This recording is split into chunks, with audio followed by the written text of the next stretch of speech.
Good morning, it's Justin. I am back. I am at the Mount Wilson trailhead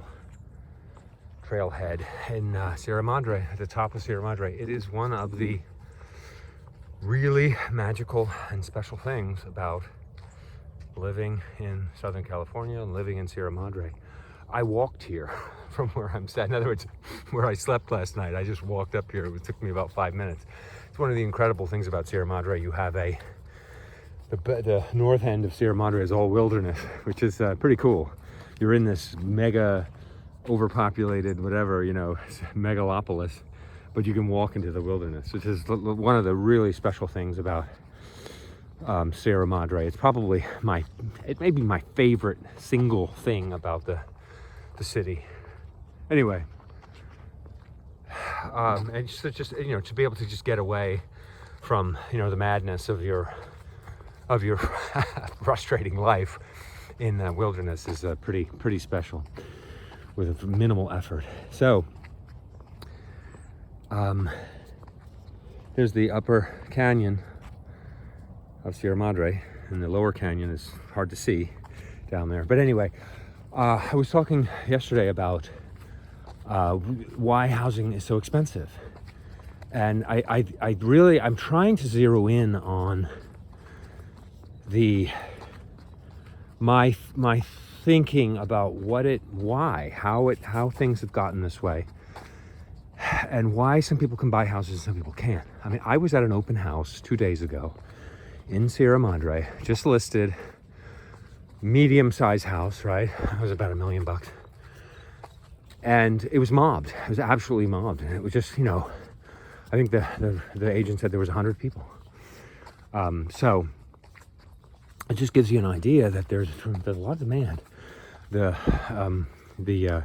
inventory is way down for all the reasons that I'm sure you already know, but house prices are staying pretty firm, pretty high, and there's a tremendous amount of interest. It's just a supply and demand, right? Low supply, the demand just goes up. Anyway, so who the hell are these people? And you're struggling, maybe you're one of the ones who's like, I don't know how the hell people do it. And then, but then there's these people over asking, bidding on houses, bidding wars, still happens. So my thesis is that yes, there's factors that are totally outside your control. You're competing with baby boomers who are buying houses for their kids. That's too bad for you if you're not one of those people, and too bad for you if you're not a baby boomer who didn't make a lot of money when so many did. So and then you're also competing with big corporate types, big corporate investors, or big institutional investors who are snapping up too many homes, driving up the price. Yes, that's a factor. I just saw a program, though, that said in places where they banned buying houses as investments, that it didn't change the house price. I'll put that in the link. It's in the un-affordability program, and it was interesting. I don't know if I buy it or not, but they're saying, when they ban those types of things, it doesn't change the price of houses. So who knows? Anyway. I think when it really comes down to it, it's like, what can you do as an individual? And I feel kind of, you're going to roll your eyes when I say this, but I feel like what the individual can do is do what their grandparents or great-grandparents did, which is you got to get that boring job that pays pretty well and has some level of education and is you can get into it young. It's really stable, and you never have to worry about where your next paycheck is going to come from again. And I think one of the frustrating things nowadays is that good morning. I think guys like Mike Rowe kind of get it wrong in the sense that they're like, oh, you roll up your sleeves and do something that's useful, and do blue collar stuff. And it's like, I think the only people who really succeed, in other words, if you want to get yourself into a home, the way to do it as a blue collar person is you have to have a crew. And if you have a crew, then you have to have a license, and then you have to, so yeah, of course, those types of things work. However, I think the only way to really make a blue collar kind of thing work is to get your own business, get your own crew. Now you're running a business. Now you might not want to do that. You say, I want to be a blue collar guy. I don't want to run a crew. And if that's the case, it's too bad, because that's how you make it. I mean, that's how you get into the middle classes when you're blue collar. And I think, yeah, okay, there are examples of like electricians and plumbers. They do really well. And good morning. Electricians and plumbers do well. And that's a great example of that's a blue collar situation where you can make six figures. And so, I know in that sense, Mike Rowe's right. But I think in a lot of senses, in a lot of cases, like house painting or contracting or a lot of this stuff where the only way to do it is have a crew. Now, Mike Rowe would say, yeah, well, dummy, of course, that counts. But I think that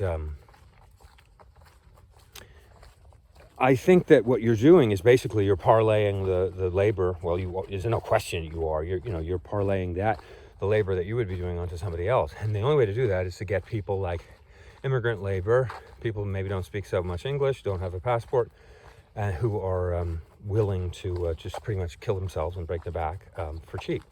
And the thing is, if you're not in a situation like that, you can't exactly compete. Good morning. So that's, I think that's the reality of the Mike Rowe thing. Is like, yeah, well, in a lot of the cases, you pretty much have to run your own business, which, some people are not comfortable with. The idea that you're going to be a millwright, or you're going to do something your grandparents did in the 50s and 60s, that was industrial, it was blue collar and make a living, we all know that those days are gone.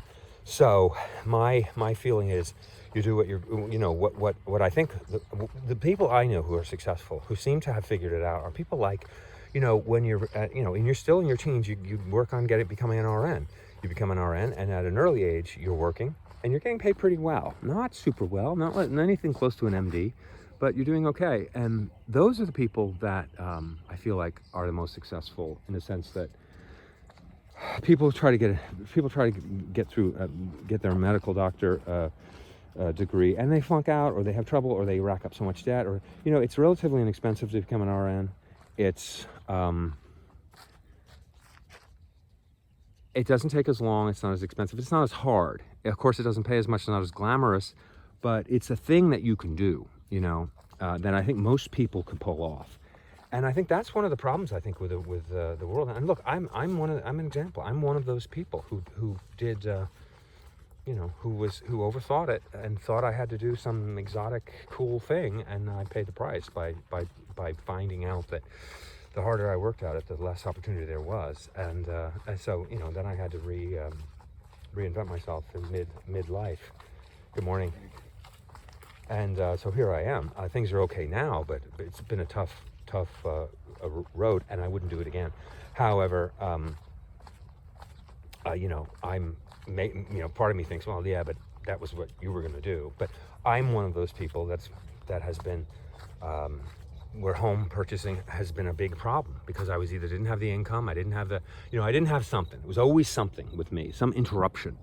And I don't think you should be that person. If you want a house, you've got to decide. I think it's great if you can decide early, hey, I don't want to be that person, and don't be that person. Get a job similar to what your grandparents did. And it's not exactly rocket science to figure those things out. Good morning. Anyway, that's enough of my soapbox for today. It's been a long one. I appreciate you watching, and hope to see you next time. This has been Justin, the Renegade Realtor from Coast West Real Estate. Bye-bye.